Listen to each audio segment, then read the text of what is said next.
Muy buenas tardes, espero que se encuentren bien todos. Vamos a, vamos a comenzar con la clase del día de hoy. Especialmente vamos a trabajar, vamos a continuar con la clase de historia de por qué somos bautistas. Estamos viendo la historia de los bautistas en México. Empezamos la clase pasada con un poco de la introducción a lo que es México como país. Luego empezamos con la prehistoria, un poco, bueno, no la introducción, avanzamos en algo de lo que es la prehistoria bautista. Estuvimos avanzando en esa sección. Hoy vamos a continuar con un poco de la prehistoria bautista antes de pasar a los inicios de las primeras iglesias bautistas en nuestro país. Vamos a orar. Señor y Dios, te doy gracias en esta, eh, en esta tarde por la vida que nos concedes. Te pido, Señor, tu bendición para cada uno de nosotros, que tú sigas trabajando, obrando en nuestros corazones conforme a tu bondad y conforme a tu gracia para con nosotros. Te pido, Señor, tu bendición, que tú obres en nuestros corazones, nos ayudes, nos animes, nos fortalezcas y seamos nosotros bendecidos por ti, continuando siendo bendecidos por ti como hasta ahora. Gracias, Señor, te damos por todo lo que tú haces por nosotros. Pido esto en el nombre de Cristo Jesús. Amén. Bien, vamos a comenzar con la clase el día de hoy. Historia de los bautistas en México. Ahora es el turno de esta porción de nuestra clase. Y pues vamos a continuar con esta parte. Eh, Entonces, vamos a estar viendo precisamente esto de los bautistas en México. Vamos a ver un poco de la prehistoria bautista, bueno, lo que queda de lo que estábamos viendo e inicios de la historia bautista en México. Entonces, en enero de 1864 nos quedábamos con la vida de Tomás Westrop, que es un no misionero, más un colportor, un predicador en cierta manera. En enero de 1864 es en la época ya de casi el inicio de la guerra de intervención francesa y la guerra de imperio. Thomas Westrop y algunos creyentes mexicanos organizaron la primera iglesia evangélica en México, todavía no bautista, pero era la primera iglesia evangélica en México. Thomas Westrop era su pastor la iglesia se llamaba la Iglesia Cristiana de Monterrey. Entonces estamos hablando de 1864. Monterrey no es una gran ciudad en aquel entonces, es propiamente un poquito más que un pueblo. Todavía va a despegar como centro industrial hasta finales del siglo XIX. Pero bueno, en ese momento Thomas Westrop establece la primera iglesia evangélica en nuestro país, era la Iglesia Cristiana de Monterrey. Esa pequeña iglesia solamente tenía 5 miembros, solamente 5 miembros, y se convertiría en el prototipo de congregaciones bautistas en México. Un pastor extranjero, un pastor inglés o de habla inglesa, una pareja de irlandeses y una de mexicanos. Trabajaron tan arduamente que a finales de 1800, ya en el 1865, tenía 22 miembros. Entonces piensen, pasó de 5 miembros a 22 miembros, pues uno diría, 22 miembros, no es mucho, pero en aquel entonces, el que una iglesia de cinco personas en un año pase a ser una iglesia de 22 personas implica un arduo trabajo por parte de Thomas Westrop y los primeros cristianos que se congregaban ahí. Recuerden, era Thomas Westrop como pastor, una pareja de irlandeses que al final de cuentas no eran extranjeros al final de cuentas, y una pareja de mexicanos. Para 1867, es decir, ya lo que sería 3 años después, esta iglesia ya había crecido lo suficiente como para sostener obras bautistas dentro de Monterrey, en Santa Rosa, Cadereyta y Los Ébanos. Estaba creciendo en lo que hoy es el estado de Nuevo León. Ahí se estaba creciendo el número de creyentes y el número de iglesias. No estamos hablando de iglesias grandes de 180, de 200 personas o de 1000, tomando en cuenta que la zona norte de nuestro país en el siglo XIX no estaba muy habitado. todavía no se está desarrollando la industria ya, no está muy habitado el norte del país, entonces que se estén reproduciendo iglesias de 10, 15, hasta 20 personas, pues es un éxito en aquel entonces. Entonces, para entonces, en ese momento aparece en el escenario una misionera, bueno, Melinda Rankin, eh, es difícil llamarle hermana por lo que va a hacer en la historia. Pero bueno, ella era presbiteriana, entonces ella llega y se aprovecha de la falta de experiencia de Westrup, aunque Westrup es misionero en cierta manera y está trabajando en lo que es como pastor, tiene poca experiencia. Recuerdan que él fue ganado, él era anglicano y fue ganado a la fe y luego fue llevado bajo los pasos para ser bautista, pero no tenía mucha experiencia en cuanto a doctrina, no tenía mucha experiencia en cuanto a los principios bautistas. Y ella se aprovecha de la oportunidad que tiene de tener a un pastor que no es tan fuerte, preparado, y comienza a apoderarse de la obra de en Nuevo León y empieza a atraer desde carácter fuerte, entonces empieza a atraer la obra hacia lo que hace su posición doctrinal. Recuerden que al ser presbiteriana, ella tiene ciertos conceptos de lo que es la iglesia. Fue un ministro episcopal, es decir, un ministro de la Iglesia de Inglaterra, el que evitó el desastre total.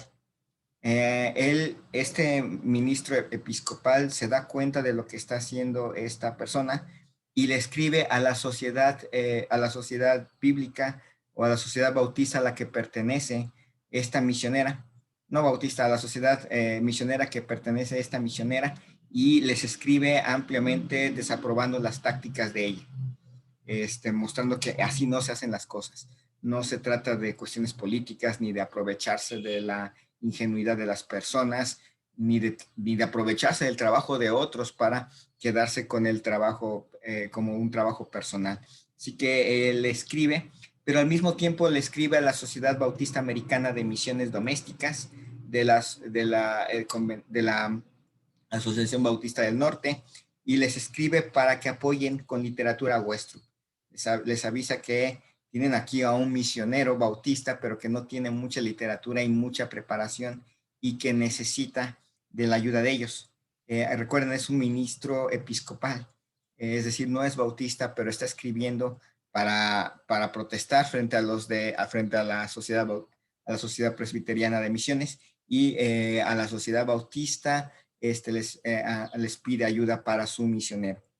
La misionera Rankin y el pastor Park, que propiamente hacen la dupla en esta situación, constituyen la primera iglesia bautista presbiteriana en México, en Monterrey, pero lo hacen a partir de la obra de Westrup.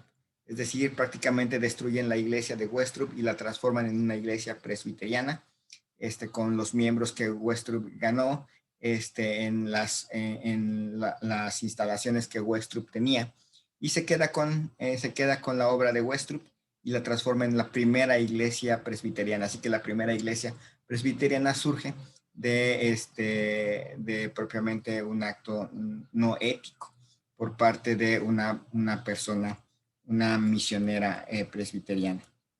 Bueno, en enero de 1870 ya había 6 iglesias con 120 miembros. Después de este incidente de ranking, solo le quedaron 11 miembros que decidieron seguir como bautistas.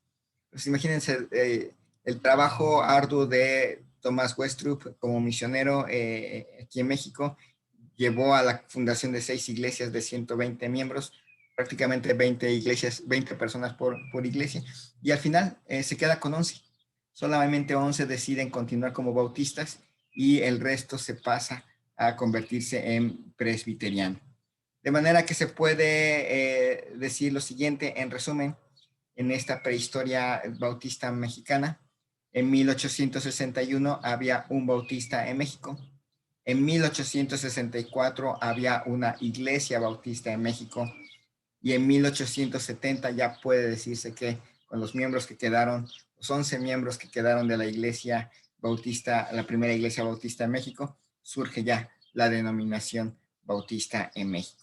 Y bueno, así arranca, así termina la prehistoria bautista mexicana y arranca, ahora sí, arranca la historia bautista mexicana, que va a tener una etapa, la etapa de iniciación, de 1870 a 1881, coincide con los gobiernos de Benito Juárez, de Lerdo de Tejada y el primer gobierno de Porfirio Díaz, y todavía alcanza al gobierno de Manuel González. Ya estamos hablando de la historia moderna mexicana, de la historia liberal del siglo XIX mexicano.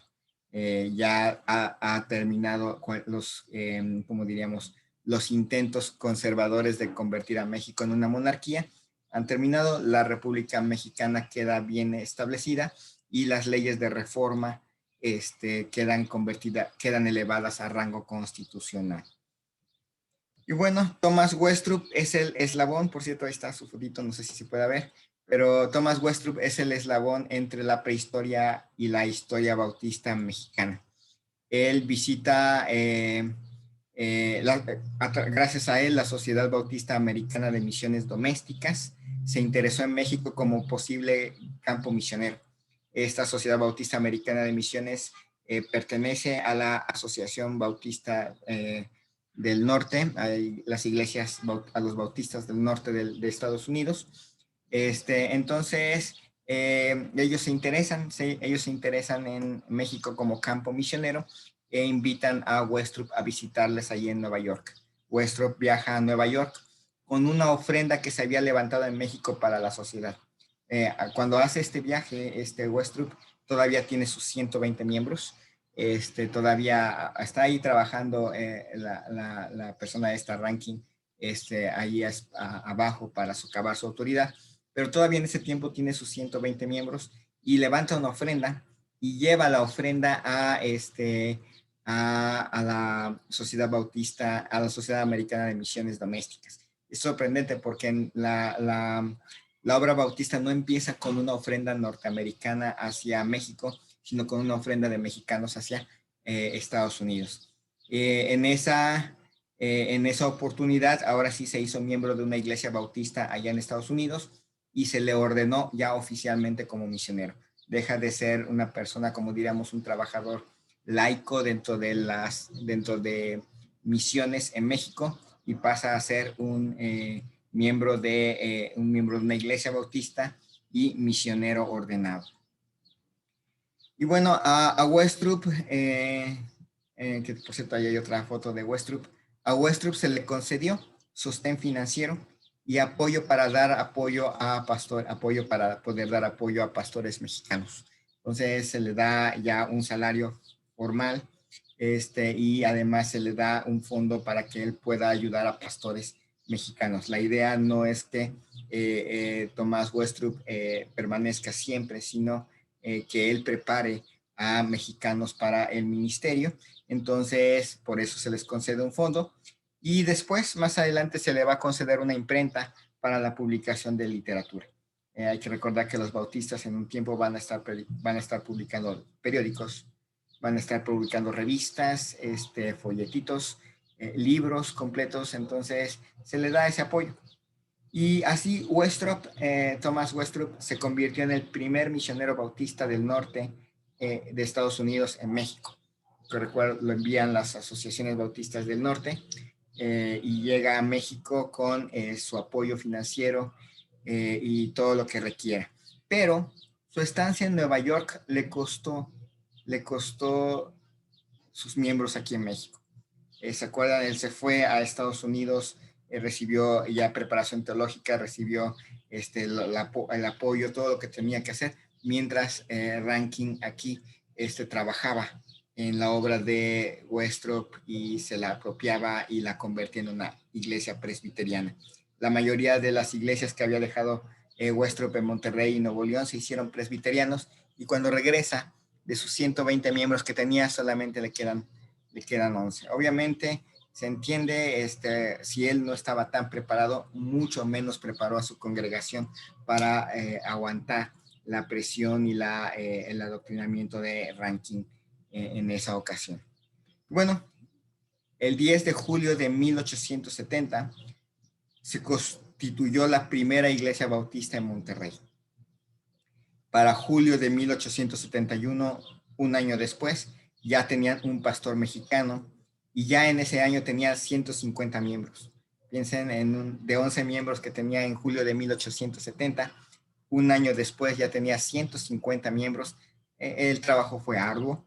En Cadereyta también tenían 176 miembros y había otras iglesias en el estado y ya se comenzaban a edificar templos. De hecho, ahí hay una, no sé, creo que no es litografía, es una fotografía de la primera iglesia bautista en Monterrey, así con su casita y su torrecita, con su campanario. Así eran las iglesias antes. Entonces empiezan a edificar templos, empieza a compartirse el evangelio y tener una iglesia de esta magnitud, pues ya implica que Westrup está haciendo un buen trabajo, está siendo disciplinado y se está dejando usar por Dios y Dios está construyendo la primera gran comunidad bautista dentro de nuestro país. En 1873, la guerra civil alcanzó Monterrey, además de que había una crisis financiera en Estados Unidos. Westrup renunció y la sociedad misionera retiró su apoyo financiero, así que las iglesias bautistas sobrevivieron con el trabajo de pastores nacionales. Hay que recordar que las constantes reelecciones del presidente Benito Juárez llevaron a una guerra civil entre el presidente Benito Juárez y Porfirio Díaz, y esa guerra civil alcanzó en Monterrey en 1873. Y pues al mismo tiempo, del otro lado de nuestras fronteras, había una crisis financiera que obligó a la sociedad a reducir el envío de fondos y eso provocó que Westrup se desanimara. Él se desanima, él deja el puesto, la sociedad retira su apoyo misionero y queda por primera vez en menos de 3 años la necesidad de pastores nacionales y de sustento a partir de dinero nacional.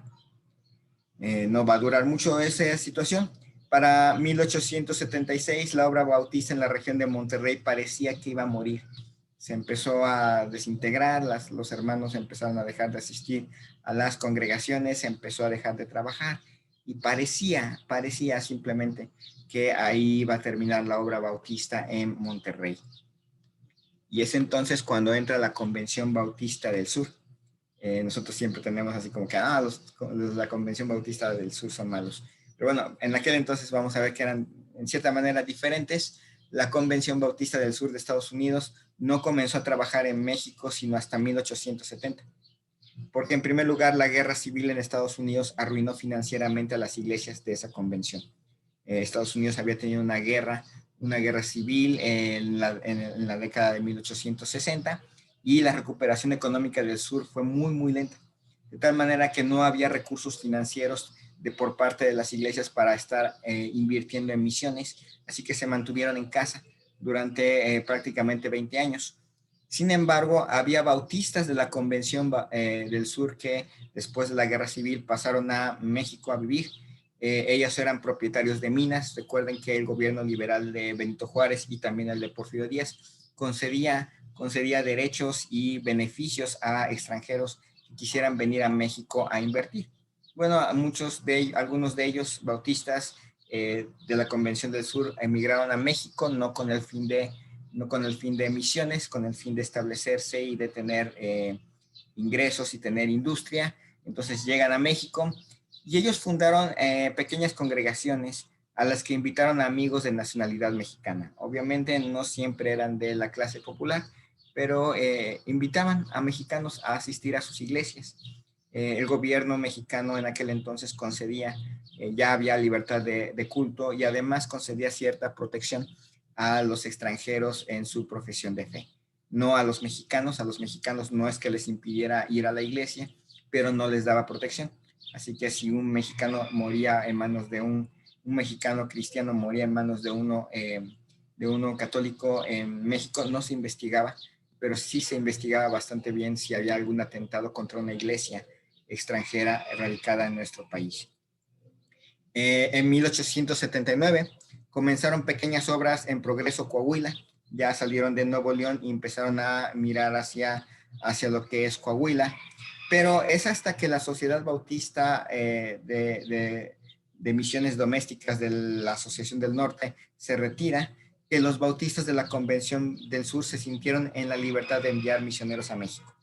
No consideraban que fuera ético estar trabajando en el terreno de otros, así que deciden ya que los de la Sociedad Bautista deciden irse, pues ellos, los de la Convención Bautista entran a nuestro país y empiezan a enviar misioneros.